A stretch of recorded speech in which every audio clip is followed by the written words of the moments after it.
ce setup qui était magnifique. Le laisser venir à la mi-distance, on en a parlé dans notre vidéo d'analyse. Les gars, regardez nos vidéos d'analyse. J'en ai parlé, j'ai dit, le problème de Devin Haney, on l'a eu face à Linares, c'est à la mi-distance, il s'ouvre beaucoup trop. Là, il s'est ouvert d'entrée, il s'est fait cueillir. La raça, la raça. Oui, les abonnés mexicains comprendront.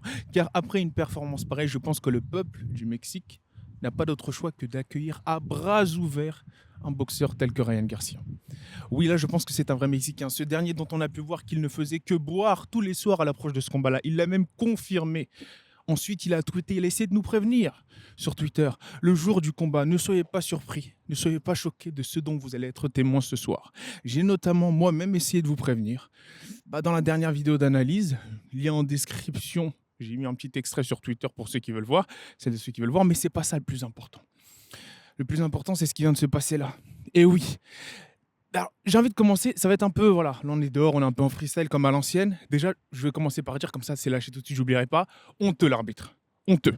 Alors, l'arbitre a été honteux. On voyait qu'il était totalement en protection de Devin Haney. Pour moi, il aurait dû être stoppé, je crois, au round 7 ou je sais plus quand. C'est dangereux ce qu'il a fait. Il a voulu le protéger, mais en fait de ça, il ne l'a pas protégé. Parce qu'au final, là, ça vient de sortir, il a potentiellement la mâchoire brisée par un crochet gauche dévastateur de Ryan Garcia. Donc voilà, quand on essaye de corrompre des arbitres ou de protéger des boxeurs, au final, ça se retourne tout simplement contre l'athlète. En plus de ça, excusez-moi, j'ai un peu le nez qui coule là parce que on est dehors. En plus de ça, ce qui est super intéressant, c'est de se dire maintenant, est-ce que c'était volontaire ou non le fait de tout simplement vouloir être plus lourd et d'avoir raté la pesée. Et je vais tout simplement vous dire, oui, c'était totalement volontaire. C'était totalement voulu de la part de Ryan Garcia. Il avait prévenu. Pourquoi est-ce qu'il y avait eu ce pari justement qui avait été fait par le clan Devin Haney, qui avait été proposé au clan Garcia, qui a été tout simplement accepté, qui était de donner 500 000 $ par livre de surplus. Donc en l'occurrence là, c'était 1,5 million qu'il a donné à la pesée ratée parce qu'il a raté. Il était au-dessus de plus de 3 pounds, 3 livres. Et quand j'ai vu qu'il avait accepté si facilement de donner cet argent, ça n'a que confirmé le fait, ce qu'on pensait, que c'était volontaire. Parce qu'en fait, il savait ce qu'il faisait. Il a sacrifié tout simplement la ceinture, le fait d'être champion du monde, pour avoir un avantage de poids considérable sur ce crochet gauche notamment, qui a complètement détruit, anéanti un Devin Haney qui était lui, on va dire, vraiment atteint par la sèche. On sait que c'est un professionnel, mais il n'a pas du tout été atteint par la sèche, lui, Ryan Garcia. Et ça, c'est un très, très gros avantage psychologique. Très, très gros avantage psychologique. C'était dur, c'était très, très dur, un build-up très spécial. Nous, on a vu que là, échec et mat, le coup à payer. Parce que même si Ryan n'est pas champion du monde, ce qu'il vient de faire, un si gros palmarès qu'est celui de Devin The Dream Haney, c'est tout comme. C'est tout comme. C'est comme s'il venait d'être champion du monde. Clairement.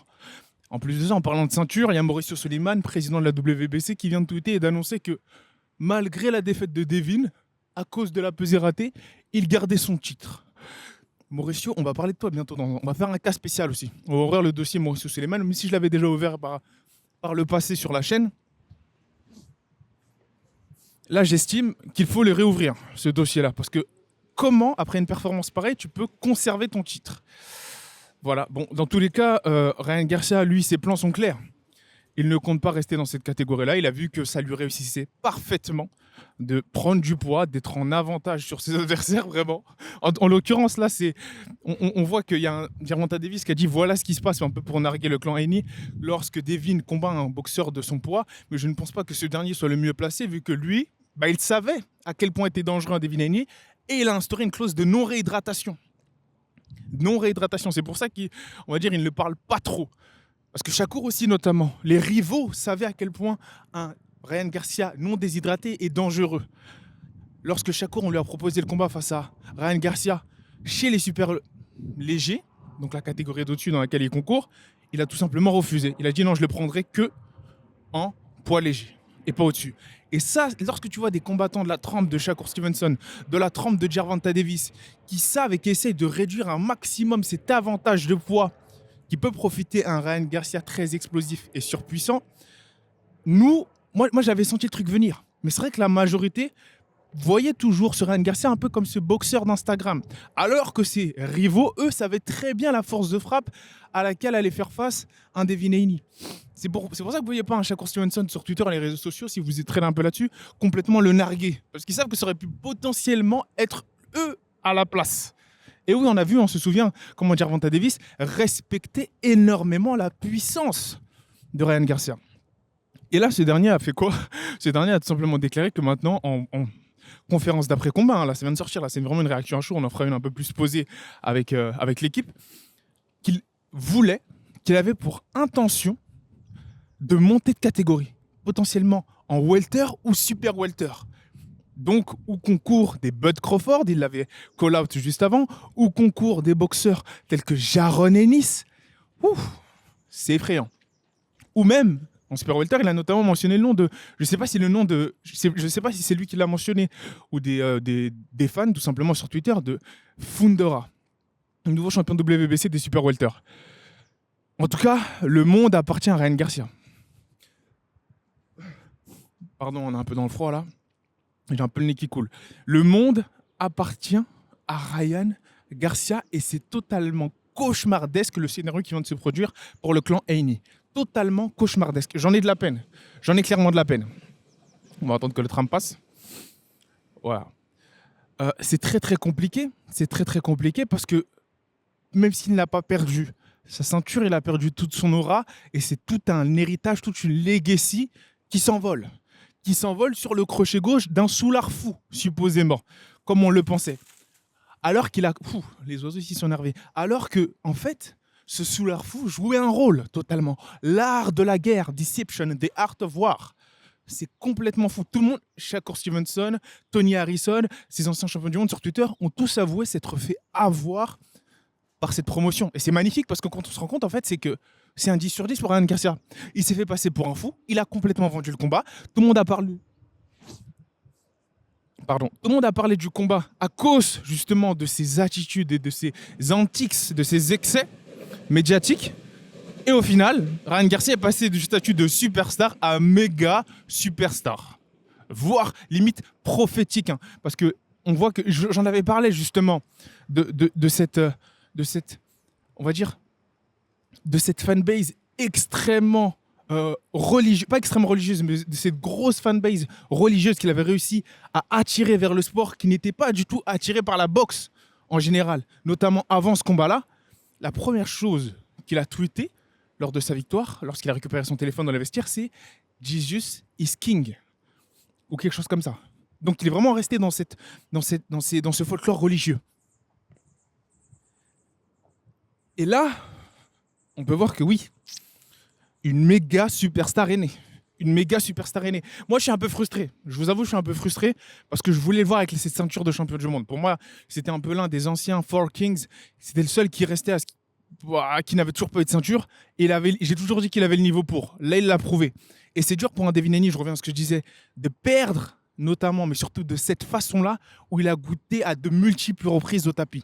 Et pour celles et ceux qui connaissent le sport du noblard, oui, l'arbitre protégeait un Devin Haney, je n'ai pas peur de le dire.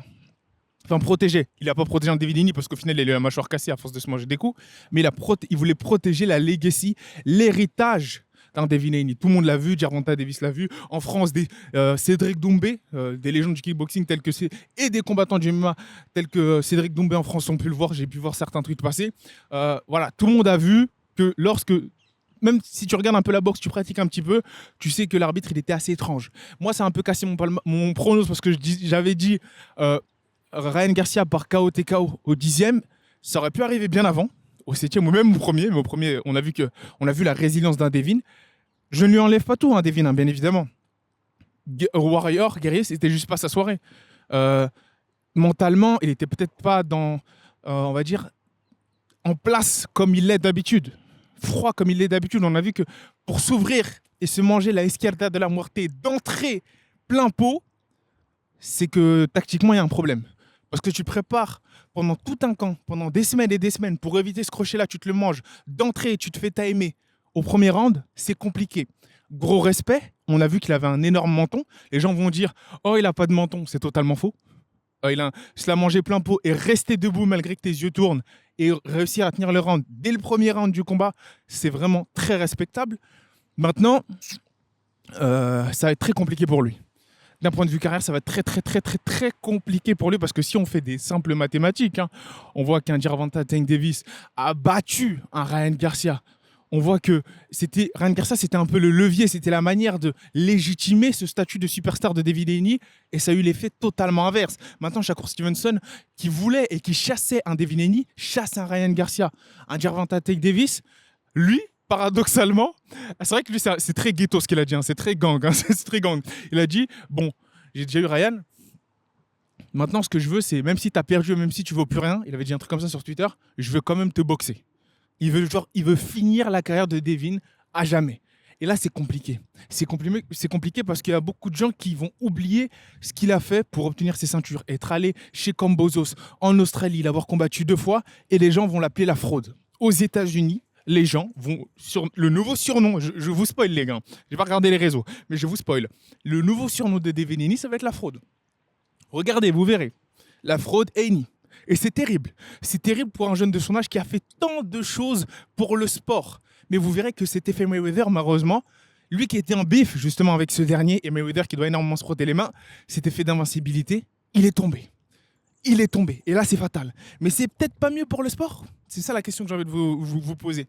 Nous qui pensions que Devin Haney allait faire partie de cette lignée de boxeurs qui étaient invaincus, regardez Ryan Garcia. Il a perdu, il revient et c'est une plus grosse star que énormément de boxeurs qui n'ont pas perdu. Donc peut-être que c'est ça le secret. C'est la question que moi je vous pose en commentaire, les gars. Les GOAT. Les go. C'est la question que je vous pose en commentaire. Est-ce que c'est peut-être pas mieux pour le sport quand tous les boxeurs s'affrontent et qu'ils n'essaient pas de protéger leur palmarès? Ça ne nous donne pas un peu plus de divertissement? Parce que là maintenant, on a vu que de quoi était fait Ryan Garcia. Bon, Ryan Garcia, j'attends de le voir vraiment. Maintenant, on a vu que là, grâce à sa capacité psychologique, il a réussi. On avait raison du coup. Il était entré dans la tête, notamment avec ces histoires de Puff Daddy. Quand il a utilisé l'affaire P. Diddy pour rentrer dans la tête d'un David Haney, ça a complètement marché. Quand il lui a demandé où est-ce qu'elle est ta maman, etc., en face à face, à toutes les fois où David Haney a poussé et bousculé un Ryan Garcia, c'est que mentalement, ça montrait une faiblesse. Et David Haney et Ryan Garcia l'a magnifiquement exploité dans le combat. Il a réussi, comme l'avait dit Nassim dans le podcast, à combattre non pas un Devin Haney froid, mais un Devin Haney émotif. Et là, ça a changé toute la donne. Parce que lui, Ryan Garcia, lorsqu'on le voit, juste avant son entrée dans son vestiaire, son locker room, il est complètement cold, ice cold. Il est complètement froid, complètement concentré. Et là, je me suis dit, c'est compliqué. C'est compliqué. Donc, dites-moi en commentaire ce que vous en pensez, les gars. Est-ce que j'ai oublié des choses? Je ne pense pas. Si, sûrement, j'ai oublié plein de choses, mais de toute façon, on en reparlera avec mes notes sur le canapé de Nassim, sûrement, avec plusieurs consultants. C'est impressionnant ce qui s'est passé. C'est complètement fou, mais personnellement, moi, je n'ai pas trouvé ça très étonnant parce que la escalada de la muerte, c'est réel. On a essayé de vous prévenir, j'ai essayé de vous prévenir. Beaucoup de gens, lui-même, a essayé de vous prévenir. Et en tout cas, le futur s'annonce très, très intéressant pour Ryan Garcia. Mais encore une fois, les gars, faut pas créer victoire trop tôt pour les fans de Ryan, de la race. Pourquoi? Parce que j'ai dit que ce soit une victoire ou une défaite, ça peut être très compliqué à la suite pour lui mentalement. Parce qu'il jouait un rôle, mais pas totalement. On sait qu'il y a ces histoires de cabale qui en ont après lui, un peu Illuminati, etc. Mais surtout, on voit que c'est dur la célébrité pour lui à gérer. Est-ce que son père, ses parents, sa mère, ses managers vont réussir à gérer toute cette fame maintenant qui va arriver en plus? Ils vont réussir à... On sait que c'est pas trop sain. Il y a peut-être le frère de Ryan qui arrive à le canaliser, mais sinon c'est un peu compliqué. C'est pour ça que je me suis dit, peut-être que l'une des bénédictions aurait été pour lui de perdre ce combat. Et s'il le gagne, c'est peut-être pas la meilleure des choses en termes de scénario de vie. Mais on verra. On verra s'il va pouvoir gérer ça. On verra. Je pense que là, j'ai pu voir un Ryan Garcia un peu humble quand même. Assez humble, assez calme. On verra, sachant qu'il y a une scène assez drôle où le père de Ryan Garcia... Allez voir sur notre Twitter. Sur Twitter, on dit des choses drôles, les gars. Allez voir sur notre Twitter, vous allez rigoler. Sur notre Twitter, j'ai partagé une image du père de Ryan Garcia qui passe après la victoire dans les vestiaires, dans les couloirs du vestiaire, face à Eddie Hearn, donc co-manager de Devin Haney, et il le nargue. Il le dit, tu m'as envoyé un Luke Campbell, on l'a mis KO. Tu m'as envoyé un Devin Haney, on l'a mis KO. Qui d'autre tu vas nous envoyer maintenant? Il était complètement énervé, il l'insultait, il était content. Et là, t'as un Eddie Hearn qui répond, Jaron Ennis, c'est bon? Et t'as tout le caractère du père de Ryan Garcia qui s'est effondré. C'est totalement calmé parce qu'on rappelle que Jaron Ennis vient de signer avec Eddie Hearn et Matchroom. Donc là, on voit que chez Eddie Hearn et Matchroom, ouais, il y a des choses intéressantes qui se passent. Excusez-moi, on va passer dans un endroit sombre. Il y a des choses totalement intéressantes qui se passent chez Eddie Hearn et Matchroom et ça peut être la fête. Notamment Terence Crawford, j'en parlerai dans un autre podcast, qui est aussi en lien avec Turki Al-Alshir. Et du coup, Eddie Hearn, parce que, implicitement, parce que les deux travaillent ensemble, on pourrait potentiellement voir en Arabie Saoudite un Jaron Boutseinis face à un Terence Crawford pour l'unification des welterweight en Arabie Saoudite. C'est excellent ce qui se passe actuellement. La propagande noblard est excellente. Excellente. On mange bien comme en MMA, et j'aime beaucoup ce qui se passe. Mettez en commentaire ce que vous avez pensé de ce combat-là. Si vous aussi, vous aviez vu un Ryan Garcia qui allait faire le choc du monde. Ah oui, c'est ça que j'oubliais. Derrick James, le coach de Ryan Garcia. On a beaucoup dormi sur lui, hein, les gars. Mais lui, il n'a pas parlé, il s'est fait tout calme. Il était là, il avait un combattant face de lui. Lui, il s'amuse avec ses boxeurs. Frank Martin, Errol Spence, Ryan Garcia, Anthony Joshua. Il joue à la PlayStation. Et là, il a dit, bon, avec lui, j'ai une arme fatale, c'est le crochet gauche. Je vais faire tout pour qu'il puisse le placer le plus tôt possible dans le combat. Ça a totalement marché. Bravo. Bravo à Ryan Garcia qui a implémenté ce setup qui était magnifique. Le laisser venir à la mi-distance, on en a parlé dans notre vidéo d'analyse. Les gars, regardez nos vidéos d'analyse. J'en ai parlé, j'ai dit, le problème de Devin Haney, on l'a eu face à Linares, c'est à la mi-distance, il s'ouvre beaucoup trop. Là, il s'est ouvert d'entrée, il s'est fait cueillir. Donc, bravo à Derrick James qui potentiellement, même s'il n'y avait pas de ceinture en jeu, peut obtenir un 3e titre de Coach of the Year. Pourquoi est-ce que j'ai un 3e titre de Coach of the Year? Parce qu'il y a aussi Frank Martin, un de ses boxeurs qui va affronter un Gervonta Davis. Et là, même si le dernier combat de Frank Martin était très compliqué, ne soyez pas choqués s'il y a un upset. C'est beaucoup moins probable que d'arriver dans celui-ci. Je m'avancerai beaucoup moins qu'avec Ryan Garcia. Mais Frank Martin, c'est pas un petit, les gars. C'est pas un petit. Et Gervonta, il le sous-estime pour le coup, ouvertement. Après, on sait qu'il est concentré et qu'il sous-estime aucun de ses adversaires. Il trash talk tout le temps. Mais il faut faire attention, Gervonta. Parce que pour moi, Frank Martin, c'est un combat piège. C'est un combat piège. Il y a le facteur magique, le facteur Derrick James. Donc les gars, voilà, là, je ne vais pas vraiment faire de post-prod pour cette vidéo, même pour la miniature. Parce que là, je suis un peu dans le rush, etc. Voilà, donc ce que je vais faire, c'est que je vais directement vous balancer la vidéo, comme ça, sans montage, rien, zéro mixage. Vous réagissez et ensuite, on fait une réaction un peu plus propre en fin de journée potentiellement ou début de semaine. Sur ce, n'hésitez pas à vous abonner, liker, commenter. Vous abonner les gars, on fait le road to 50K, c'est super important. C'est super important les GOAT.